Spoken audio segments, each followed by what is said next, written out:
So I've been going through an absolutely strange mental 2 years, and you're going to be disappointed to hear this, but I no longer have a guitar. Um, I want to explain the mad culty experience that I've been going through the last 2 years. Something very, very bizarre. Something that is going to get covered up, or people will doubt it, either naturally or because there's an agenda to doubt it. But all I can do is explain what happened now. I lost my guitar because I got put into psychiatric when trying to report a crime. Trying to maybe I thought it was something it wasn't, or I don't know. I'm still trying to find the answers. What I do know is that I've been through a very, very bizarre experience. I'll put the laptop screen on there because it lights up my face a little bit. And I'm going to read. What I've said. If you want to know what's happened, then listen up. This is what's happened, but I don't have a guitar anymore. Here's my statement.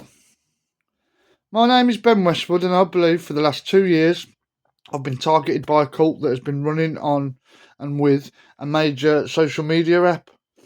What I've been going through is almost indescribable and to myself unbelievable.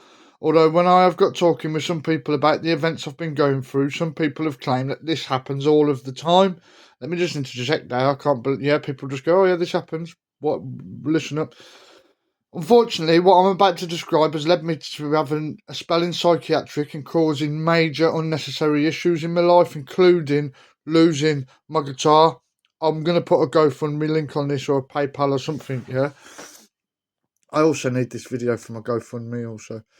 I also want to note that whatever has gone down on this social media app regarding the use of monitoring me online and offline, accessing my phone's camera, and the reuse of my personal stories and experiences, then I want to add that I am not trying to attack or offend anyone when I mention feeling that I have been targeted by a cult. However, although I believe that some parts of my life story may have been used to isolate and recruit me to be part of a certain group, I'd like to note that I am aware that the complex situation I've been through consists of a large group of people, all with their own outlooks and personalities. That said, there have been many aspects of the experience that I do not agree with, and alarm bells have rang several times during videos from certain creators that without a shadow of a doubt have been directed towards me personally. I do not know what technology has been used to make my experience the way it has been. All I know is that I've been going through something very complex and confusing for over 2 years now, and I am hoping that the madness will subside as soon as I disengage. Saying that, I still have concerns for family members and my child. It may feel like there is simply too much to this to articulate, because my life has always been full of this complex, shadowy drama where pages are reported and people have been allowed to sabotage from behind the scenes to the point that there is little I can ever do about it. Friends know that I am hated by the system and those that hide behind it. My life has been nothing short of a sacrifice in plain sight. This is going to sound crazy and completely egotistical, but it's like I'm nothing more than a content harvesting machine to be used and abused by people that I know full well are connected with the London, Brighton and Bristol clan of creatives that weave through the summer festival circuits. And because of that, it was no wonder that I began to draw conclusions that it was NXIVM, Nexium, that were trying to recruit me and exaggerate my own stories, or even maybe twist them to a sickening degree. I've just got to edit that. Or even twist them to a sickening degree. Maybe it was Nexium. Maybe it wasn't.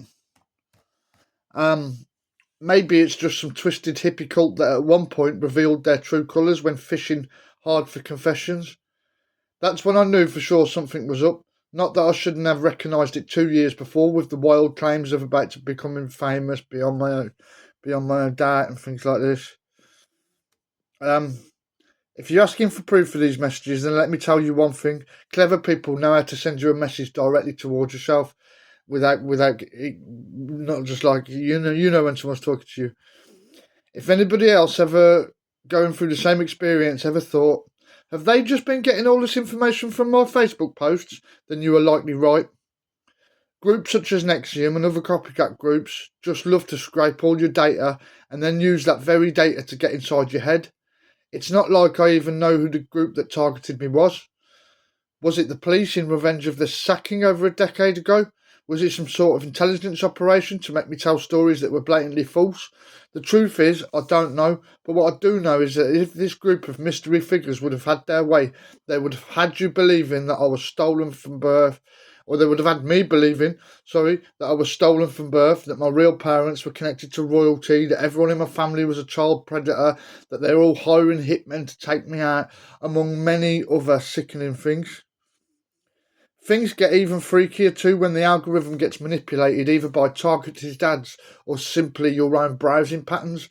But groups wanting to get into your head know how to use these strategies very well indeed, and before you know it, it can easily start to feel like you were living in the Truman Show.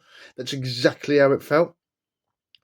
Accompanied by offline real life skits that get spoken to you via video messages or online live feeds, things can start to get real freaky, real fast indeed. Around 2 years ago, I received a message through a popular social media app from someone claiming to be a Freemason and that my current girlfriend wasn't who I thought she was, and also that a lot of people were watching me right now. I presumed that the Mason quote was in relation to some videos I'd made asking why some people I'd suspected to be Freemasons were so secretive about it. From that point on, I went on to go through a very bizarre online experience that felt like some people were literally watching me through my phone, even to the point where on videos I'd seen I would get mentions of them tracking my eye movements after videos where I'd noticed myself that I'd reacted in a way that could be presumed odd until I shook the thought off. You all know what I mean by that? I remember writing that thinking, I hope they get what I mean. Where you go, oh, blimey, heck, I reacted weird then. Like, that looked like I was a bit of a wrong good. You know in your head when you do that. You go, bloody hell, what happened then? You know you're not. You just know when, like, you've had a nervous reaction or something like that. And then to get that played to you, like, that's mental. For 2 years, it felt like everyone was watching me, like I was starring in some sort of TV show. I'd noticed the brainwashing too, but I actually thought for a while that Darren Brown was about to step out of a car and wake me back up again. I did. I knew there was something going on. I knew that a lot of people were in on it, but I just didn't ever really know what it was. 2 years on, and I'd had almost every online and offline interaction, feeling, and reaction to videos spoken about me. People even cheering me on, but then things got really spooky. The videos and messages started to get more intense. People still dropping hints about who I was there, but I'd noticed a confessional theme start to appear. The same creators that were initially love bombing me and telling me I was the bee's knees were now trying to get me to spill out secrets and confess to things I'd felt I'd done wrong. It all felt a little fishy. It felt like a cult were trying to find evidence to destroy my life. When I started researching what groups would use these sort of tactics, I kept coming across Nexium, who for the record, I'm not claiming that it's them, despite the interesting apparent links with London, Brighton and Bristol. But there are other groups out there using the same tactics, so it's important to keep an open mind either way. When I began researching Nexium and the amount of money and influence that could cross through them, I can't say I wasn't spooked even more. The other reason I'm not counting them out is also whoever was playing this game with me online weren't regular hackers. Whoever was watching me through my camera and manipulating my TikTok feed was either working from inside of the app or from an intelligence agency. Then when I started to disengage, then came the threats of all my ships about to be sank and how my family lineage is about to pay or whatnot.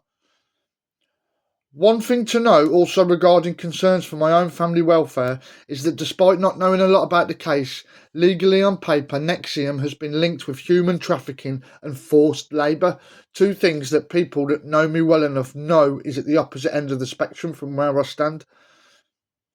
But with the founder of Nexium, Keith Rainier, also founding a project some years ago registered in Bristol called Rainbow Culture Garden, hairs began to go up on my back, just wondering how closely connected to this cult I could have been. Are they even in close proximity to my child? Is she safe? I constantly think to myself. But here I am typing on a keyboard and sharing this online because it is absolutely clear that I am completely stonewalled by West Mercia Police here in the UK. The only way I could ever get to talk to them about anything is if I get myself arrested, which is an idea that may well still be on the cards unless they manage to dispose of me first. It could also just be that, along with many others who may have also been titled chosen ones, are actually part of a wider social media experiment. I believe this to be A/B testing, which is something that everybody is aware of, or a lot of people are aware. Which is something that not everybody is aware of. Was supposed to say. Let me just edit that. Right, not everybody is aware of, but it seems that some of us really have been social experiments of which we receive what seems to be no compensation or aftercare at all. Am I saying there are morally grey or completely unethical social experiments on social media that are listening and watching through our phones? Yes, I am. It actually happens, and it's like being in a freaking coma. Having known my phone was hacked while researching into what was happening to me, I genuinely didn't feel safe at all, knowing that the reputation of social media companies were at stake, nor at the fact that I could have just been annoying two of the Bronfman sisters, well connected with Nexium and Rainbow Culture Garden, both heiresses of the Seagram alcohol empire from a billionaire family.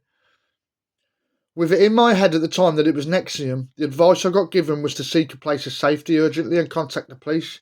I didn't get any visit or help from police. Sorry, I keep finding typos.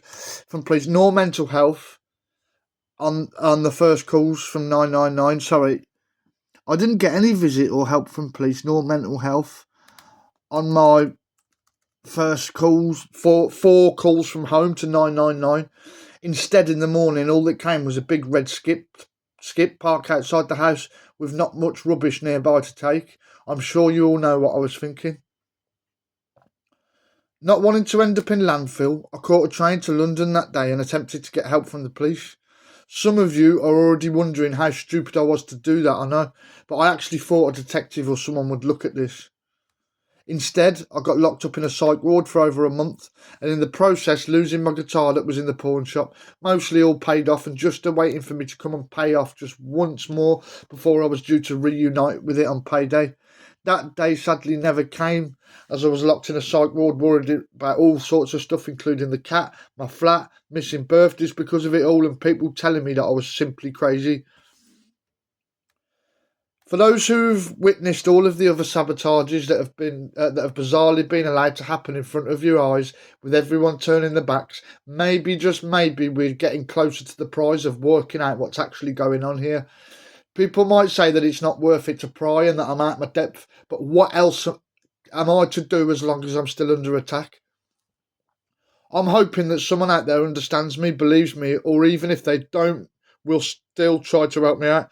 Thankfully, I brought myself a laptop whilst in psychiatric because I needed one anyway, and I didn't think I was going to see the outside world for ages. But thankfully, I'm out now. Playing a guitar in there would have been impossible anyway, but now I'm in the crap with all sorts and hoping that just maybe, with the help and kindness of anyone that might understand what I've gone through, that sooner rather than later I'll be reunited with the guitar and get back playing my songs and singing again. With love, Ben Westwood. Like, I've tried my best to articulate this and reel it off as fast as I can without it getting boring. If anybody's got to this point, let me know. It'd be great to know you actually heard what I've gone through. It's been crazy. It's been crazy to explain. I know I'm not the only one going through it, so this might actually reach someone. Please share this, someone, not for the thing. Share this because this might reach someone who's gone through exactly the same experience and just doesn't feel like they can share it.